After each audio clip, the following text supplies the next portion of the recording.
We are Nelson and Kim Harvey, Canadian adventure seekers living on Vancouver Island, British Columbia. We embarked on an amazing 18-day road trip from Halifax, Nova Scotia to Vancouver Island, British Columbia, Canada. But we didn't take the quick, boring route, no. We decided to cross 2 provinces, 25 states, and 2 border crossings for this epic road trip. Of course, we had Monty the Mountie Moose by our side to check out all the sights, as well as indulge in some unique cuisine to each area we visited. Share in our journey with our multi-episode account of the biggest road trip either of us have ever done. So come and hitch a ride with us.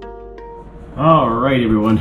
Well, here's the morning of the second day. I just wanted to show you where we went to from yesterday all the way to where we are right now. So we left Halifax, which is right about here, and we came all the way along here past Moncton, to Fredericton, then all the way up to Hartland, New Brunswick.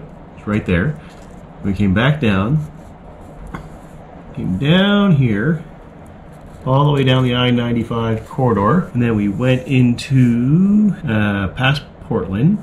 We went in to see Stephen King's house in Bangor, right in here. Then we got back on the highway and all the way down past Boston, all the way around here, around Boston, and then we came back in to right about there now. And that's where we're at.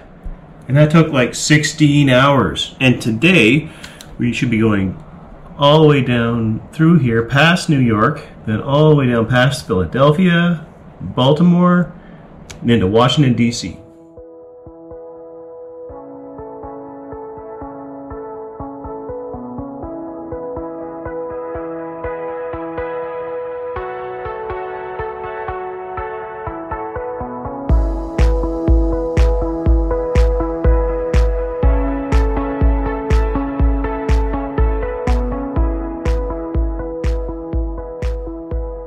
In Groton, Connecticut, and this is the National Submarine Memorial, dedicated to all the shipmates still on patrol, on eternal patrol. That's what the Americans call it when submarine doesn't come home. They're on eternal patrol. It's a nice little conning tower here. One of the old World War II subs.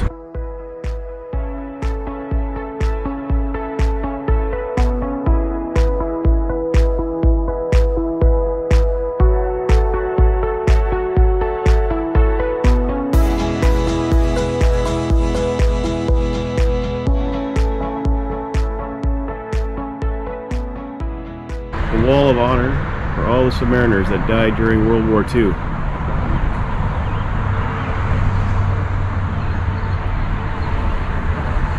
I was at a submariner ball in Seattle once,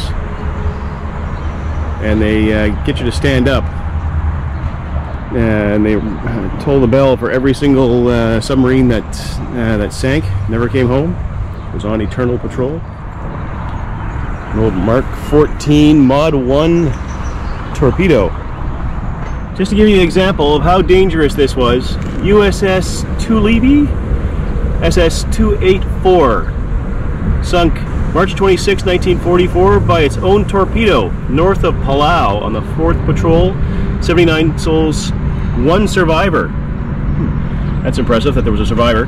But yeah, it was sunk by its own torpedo because their old torpedoes had a nasty habit of coming around and turning back on you and then sinking you. They hit you instead of the submarine you were trying to kill or the surf ship you were trying to kill. That has been fixed now, theoretically. They have what's called anti-circular homing, so it can't come back around past a certain number of degrees for any modern weapon, because it's really bad when you sink yourself. That's just, you don't want that. Here we are at the Nautilus Overlook Park. Guess what we're trying to find? The USS Nautilus. There's a major problem though. Just found out the Nautilus is in dry dock for repairs at the base in New London. So we came all this way to see USS Nautilus. It's not here. The museum will be open in about half an hour, 40 minutes. And, you know, they got some cool stuff in there. But no USS Nautilus today. We are at the Naval Museum, the Submarine Museum in Groton, Connecticut. And you look over here, that big ring is the diameter of the USS Ohio. That's the diameter of her pressure hull, and the inside one is the diameter of the USS Holland, the first submarine in the US inventory. There's a bit of a size difference there.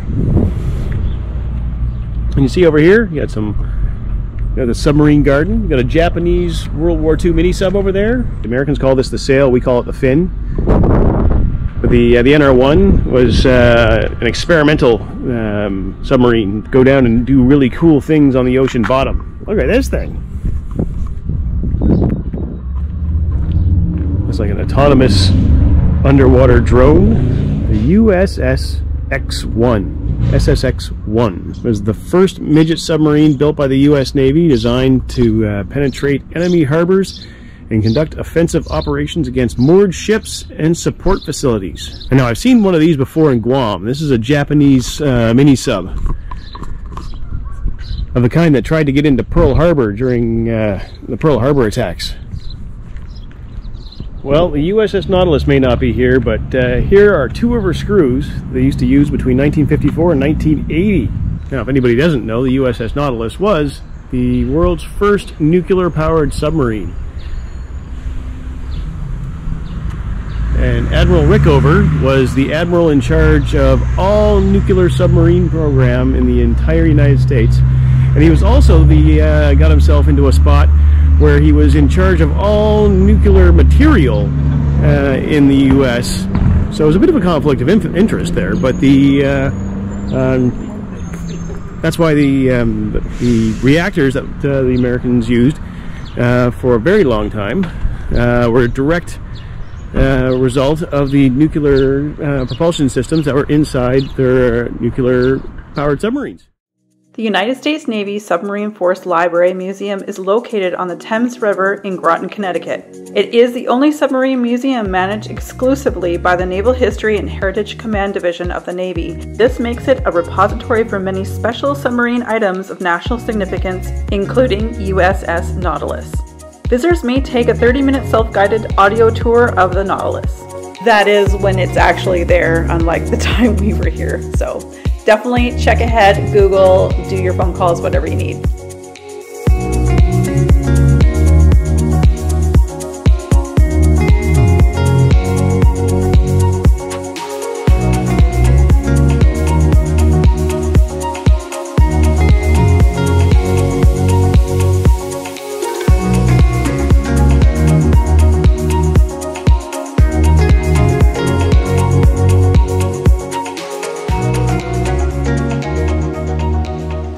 Been in the state of New York for a bit now. We've gone through torrential downpour of rain. It was not raining, it was flooding from the sky. But on top of it being New York City and it being busy, there's water everywhere and everyone's being super cautious about driving through, and I'm talking probably like 2 feet of water. Oh man, there's some cases, yeah, it was like up to the doors, and lightning. Oh yeah, the lightning. It stormed so hard, a lightning bolt just literally, you know, like probably 2 kilometers away from us, but it was very close. That the thunder hit right away. New York is a place that we'd like to come back to actually spend a few days in. We know we won't be able to see very much in New York for all of like an hour. We're spending most of the time driving in and out of it.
to go. Yeah, we're going to see the Liberty Bell here shortly.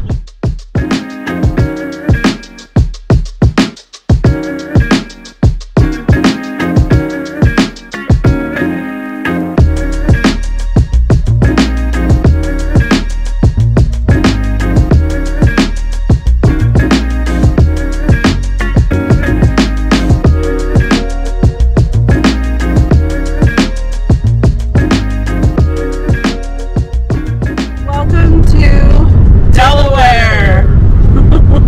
I'm trying to be as energetic as I can, but it's now 6:12 in the evening and we still have a long ways to go to make it to Washington, D.C. So yeah, we just made it into Delaware and we don't have any stops planned. And then we're going to be heading into Maryland and then we got to go to the hotel because as it is with traffic and everything, we might not even get to our hotel until like 8:30 at night and we haven't had dinner yet. Adventure continues. Alright, see you guys in a bit.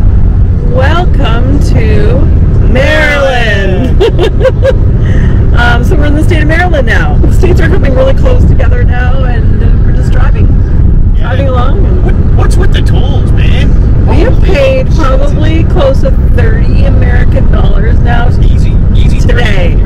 30 American bucks since we left Maine, Connecticut this morning. or Connecticut. Yeah. How do people in New Jersey afford to drive on the interstate? It's like I don't know how you guys do it. I get over like you constantly have to have cash, or like a pass. it has not been lost on me that you have to pay a fee to either A, get out of said state, or B, get into said the next state.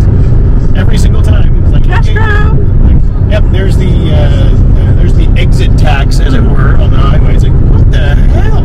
We're like, wow, we've spent almost 30 American dollars. I think And we've spent more money. Yeah, to get out of New Jersey was like $9 and something odd cents. Whoa! So we've spent more money today on tolls than we have on food.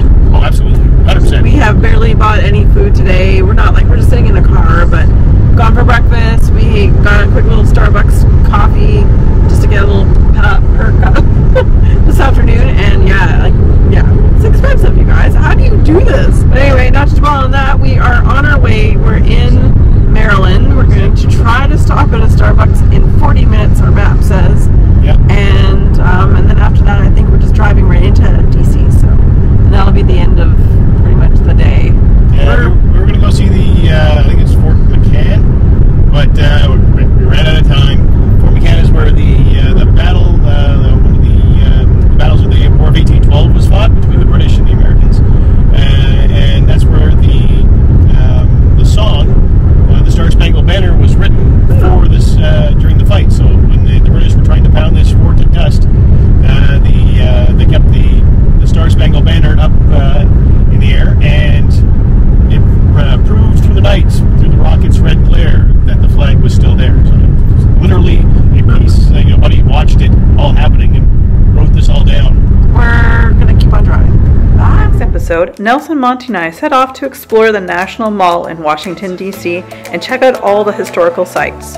Unfortunately, we came into a car issue that also had us visiting more time in the underground parking lot of our hotel, so come hitch a ride with us.